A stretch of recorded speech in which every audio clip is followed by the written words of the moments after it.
Hello, and welcome to the Dance Physio Podcast, a podcast designed to explore ideas and foster discussion around dancer health and wellness. We're here to challenge the status quo, bridge the gap between dance science and the studio, and help change the landscape of the dance industry for the better. I'm your host, Erika Mayall, a dancer turned physiotherapist who is deeply passionate about leaving the dance world better than I found it. I'm so glad you're here. Let's get started. Hello, everyone, and welcome back to another episode of the Dance Physio Podcast. I am your host, Erika Mayall.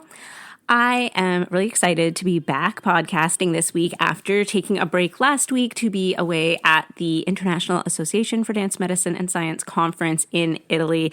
It was a fabulous time. It was so nice to connect and reconnect with colleagues and just people who are so passionate about dancer health and wellness and dance science and dance medicine. So over the next little while, you're probably going to hear a lot of podcast episodes bringing some of that information back to the wider dance community. And so today's podcast episode is no exception. So I want to talk today about things we can do or ways we can incorporate dance science into our studios or into the wider dance community. And this podcast episode was definitely inspired by a presentation at IADMS. A few colleagues put together a presentation that was called From Abstract to Action. And basically they were talking about the same thing. And it was a bit of a collaborative session. They were looking for ideas from the audience of how can we as the dance medicine and science community help to disseminate the information that is being presented at these conferences, because you go to these conferences and I think there was over 500 people in Italy in person, and then there were also people attending virtually online. And we have such amazing conversations, and the content being presented and the research and all of this sort of latest, greatest breaking edge, information is coming out of these conferences, and the conversations that we are all having amongst ourselves and with each other are incredible. But at the end of the day, we're a really, really small percentage of people who are working within the dance community. And it's amazing that we have representation from, I can't remember what it was this year. I think they said there were 38 countries represented there. I might be getting that number wrong. But anyway, lots of countries sort of from all over the world. We have great representation, but we know the dance community is much, much, much bigger than that. And at the end of the day, sometimes I think we go to these conferences and spend all of this time sharing information, presenting information, and then that's kind of where it ends. It doesn't necessarily make it into the dance companies or the dance studios or our local dance communities, or it takes a really, really, really long time for that information to trickle down. And we've seen that in the past with things, even just simple things like proper dance warm-ups, for example. Within the dance science community, we've known what a proper dance warm-up should look like for years. I don't know exactly how many years, but I'm going to go out on a limb and say at least 25 years, if not more than that. We know what that should look like. And it's only now, within the past few years, I would say, that if I go into a local dance studio and ask the dancers, what should your warm-up look like, that the dancers now actually know what a proper dance warm-up should look like, and that it's not just, stick your leg up on the bar or hang out in passive stretching. And so that information does slowly make its way into the dance communities, but slowly is the key word there. So it's often taking years, if not decades, for that to happen. And we want that to be able to happen more quickly, because if we want to see meaningful change happening within our dance communities when it comes to dancer health and wellness, we need to be able to implement this science more directly to where our dancers are. And in a lot of cases, that is in the studio. So that's kind of what I'm going to talk about today. This information obviously also pertains to dance companies and things like that, but I work mostly with dancers who are dancing in local community dance studios and teachers who are teaching in local studios. So that's kind of the lens that I come at it from. But obviously this information is also applicable to university dance programs or dance companies or other sort of dance settings as well. So today I have 4 ways that you can incorporate dance science into the dance studio to help facilitate dancer health and wellness. So number 1, we can offer things like monthly workshops. They don't even have to be monthly, but offering workshops or seminars or things like that on various dancer health and wellness topics. And in some cases, this might be teachers from within your studio who are offering these on topics such as proper dance warm-ups, for example. You could have a seminar or a workshop that goes through all of the principles of like, what should a dance warm-up look like? How do we create a proper dance warm-up? All of those things. Teach that information to your dancers, and then the ball is in their court for them to be able to apply that and actually warm up properly before they dance each and every day. So it can be things that are happening just like within your own teachers or within your own faculty, or they could be topics where you're actually bringing in experts from within the community. And maybe you have people local to you who can provide expert workshops on various topics. Maybe it's things like fueling properly for dance, or maybe it's mental skills training or sport and dance psychology topics or things like that, where you would want an expert in the field presenting on those types of things. And if you're in a community where maybe you don't have experts, and especially dance-specific experts available to you, there's so many options to do this type of stuff virtually now. And especially if you're just looking at, a lecture, a seminar, a workshop, things like that, it's really easy for a presenter to zoom into that type of thing. And so you have all of your dancers at the studio, and then you can get a presenter from somewhere in the world who's presenting on a specific topic. So really providing those opportunities for our dancers is one of the best and maybe simplest ways that we can really start to incorporate some of that dance science into the studio. These workshops don't have to just be for dancers either. They could be workshops for parents. They could be workshops for other community members. They could be workshops for your own teachers and staff, things like that. It doesn't just have to be for your dancers. I think presenting directly to dancers is the most common way that we do that. But I know a lot of studios who spend a lot of time, providing information to dance parents as well, because they have a lot of say in what types of programs and services and things like that their dancer is having access to. And we need the family and the parent to be on board and be supportive if this dancer is going to be successful. So involving different community players within that is a really great way of getting this information out to an even wider audience. One of the things we talked about in the session at IADMS, with it being a little bit interactive in some sense, was kind of barriers to implementing dance science into the studio. And one of the things that comes up is obviously always money. Money is such a barrier for so many things in the dance world, and that's probably a bigger, wider conversation. But something like this could actually potentially be a money-making opportunity for a dance studio, as opposed to just something that costs the studio money to be able to bring in experts. And so if you're bringing in an expert and you're paying them for their time, then maybe you're not actually going to make a lot of money off of that. But if you charge each dancer $5, $10, something like that to attend these sessions, that will probably cover the cost of paying that expert to come in. And depending on how many dancers you have attending, how big your studio is, things like that, you may actually make a small profit off of these types of things. And not that that is the reason to be offering these is as a money-making venture, but I do think that when we think about money as being a barrier to implementing dance science, it doesn't always have to be. There can be creative ways. One of the things we also talked about in the session was finding people within your community, like dance experts and things like that, who are maybe looking to raise their profile or build their business, and doing some sort of a barter system. What can you offer in return? So if you find a local, let's say, dance physio, and they're just starting out and they're wanting to kind of build their practice, maybe you invite them in to do some workshops, and in exchange, instead of paying them, you share their information on social media, and, there can be a little bit of a barter, because as a studio, you probably have access to a lot of different families and people within the wider dance community. So hopefully money doesn't become a barrier to offering these types of workshops throughout the year on various topics. And it is one of, I think, the easiest ways of implementing dance science. And making the onus not necessarily just on the individual dance teachers, because you can draw on the wider dance community and bring in experts who can help provide information about that. So that's number one idea, is having some sort of a workshop, lecture, whatever you want to call it. Number two, in terms of ways to incorporate more dance science into the studio, is investing in and supporting continuing education opportunities for teachers and for staff. And I know most dance teachers are self-employed. And so, although maybe that's changing a little bit, and there's maybe a little bit more who are employees of a studio, but a lot of them are contractors and self-employed. And so oftentimes, having the money to invest in continuing education can be a bit of a barrier for some dance teachers, and especially newer dance teachers who are just starting out.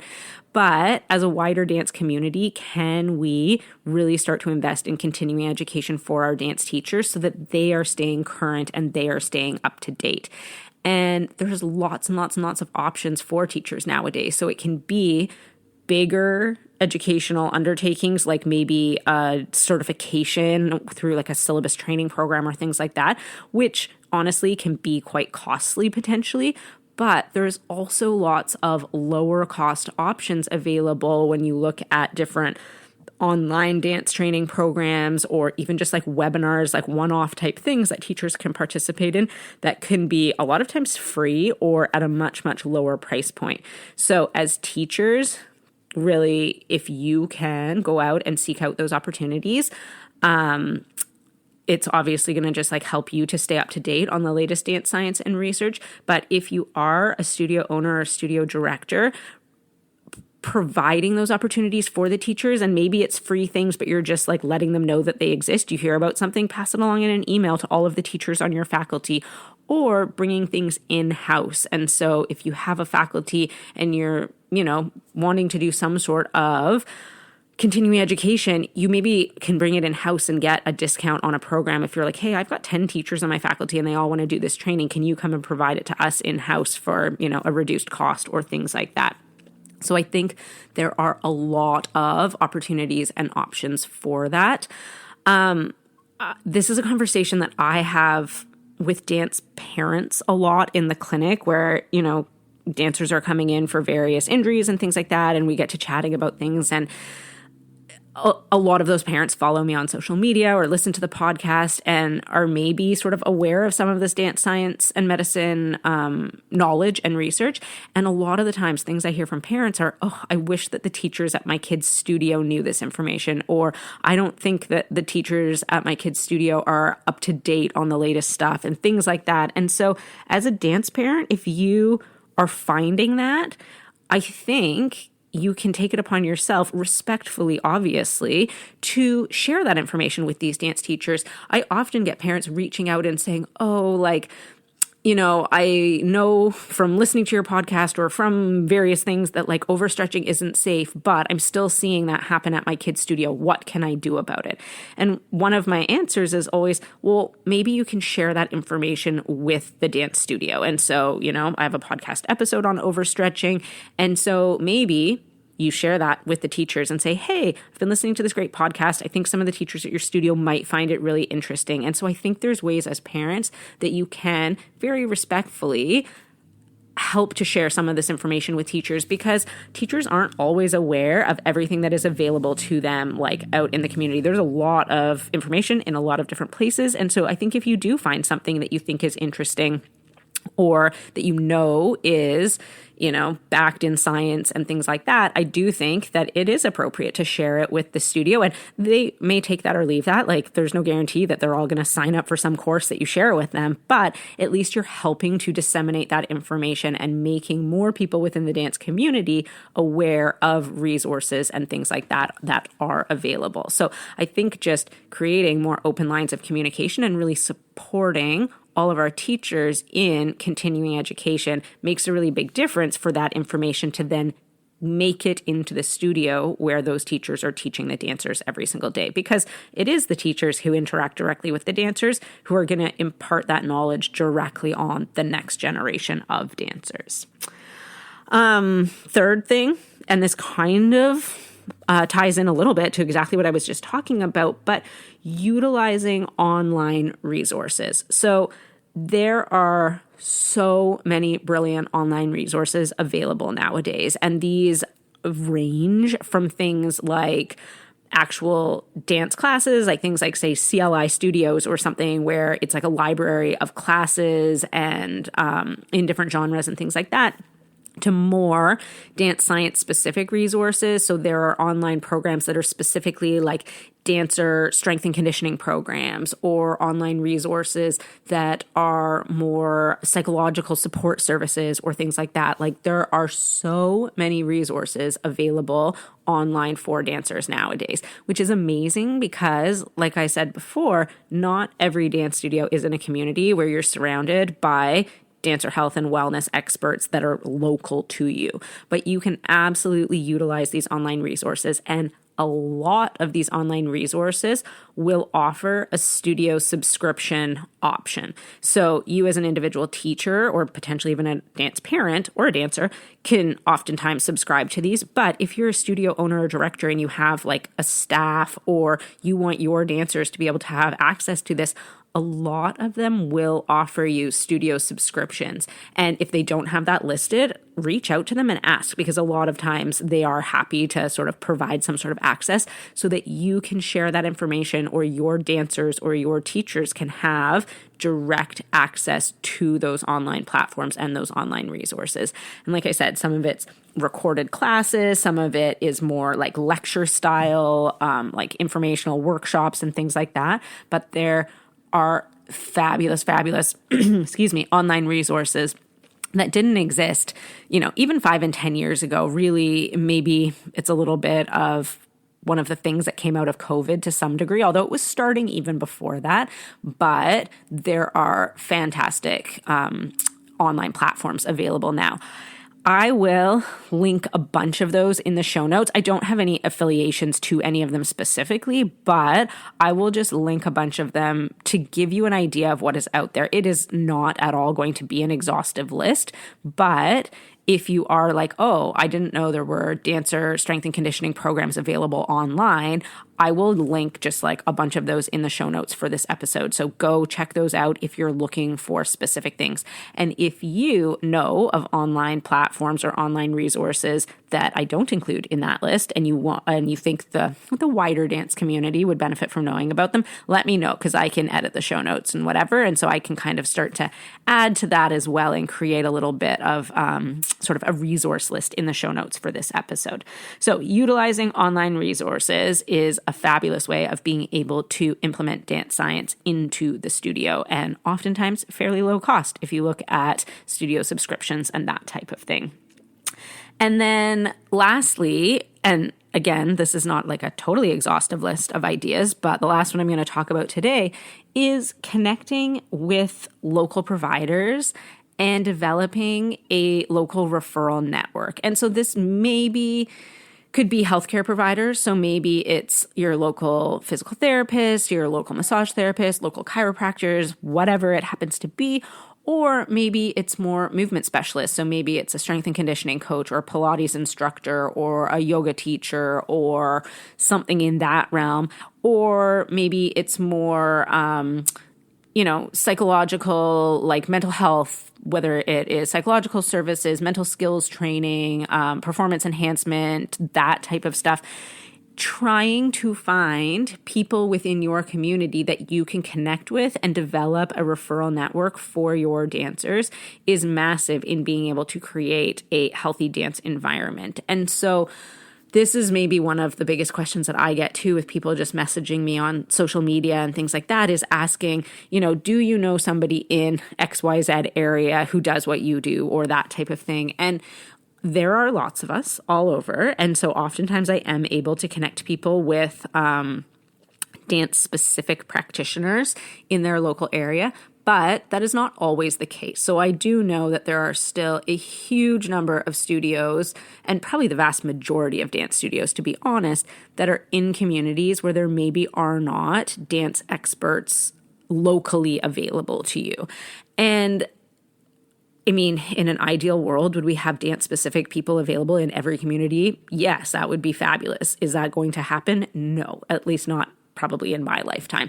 So I don't necessarily think that that is A, going to happen, and B, totally necessary, because I think that you can be hugely successful in developing relationships with practitioners who maybe aren't dance specific, but are willing to learn about dance. And so this is always my advice, is find a good practitioner, because not all practitioners are created equal. But if you know that there's this like really fabulous chiropractor in town and some of your dancers have seen them before and they've got great results and they just seem like a really good person, and you're like, this really seems like a great practitioner, reach out to them, see if you can develop a relationship. And even if they are not, they don't have a background in dance, they are not necessarily dance specific, if they have a willingness to learn about dance and a desire to work with dancers, you can develop really fabulous relationships and really fabulous referral networks. And some of the best dance specific practitioners that I know now,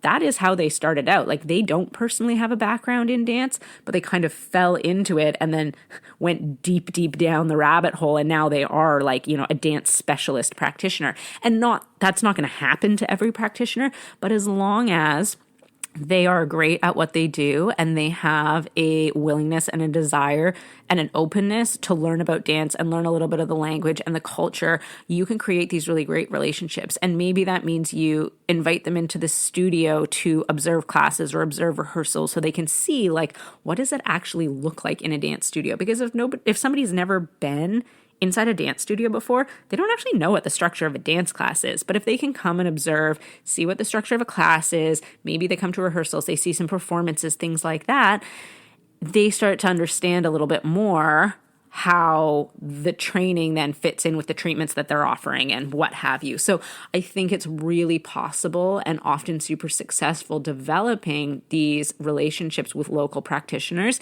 even if these practitioners are maybe not originally dance specific.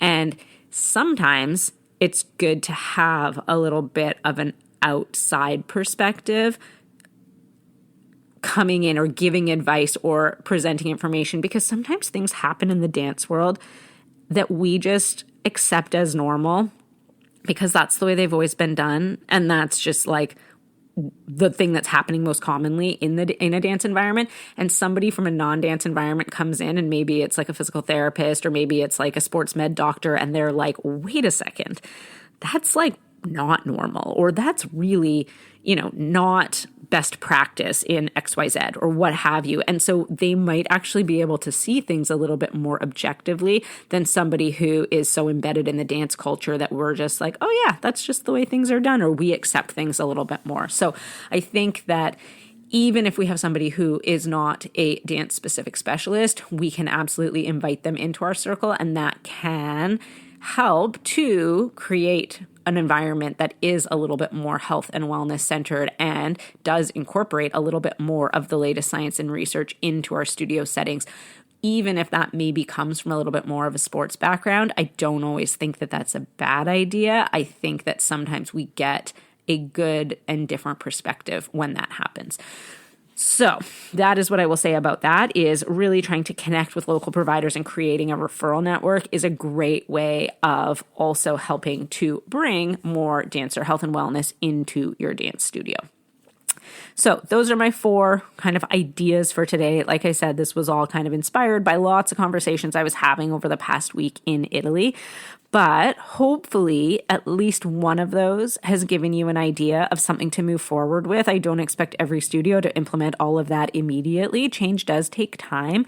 But if even one of those ideas resonates with you, and maybe you start to look at, okay, maybe we can bring somebody in to do a presentation or like a workshop with our dancers on rest and recovery and performance optimization for Nutcracker performances coming up soon, or something like that. Hopefully it's kind of sparked a little seed, and we can start to just take baby steps forward in terms of being able to implement and disseminate some of this dance science information into our wider dance community. All right, I'm going to leave you with that today. I hope that you take one thing away from that you can take back to your studio and hopefully implement over the next little while. If you do, I would love to hear about it. So send me a message, reach out, let me know what your studio is doing to implement this information. And once again, thank you so much for listening today. I really appreciate your time. I know you could be doing anything right now, and I hope you have a great rest of your day.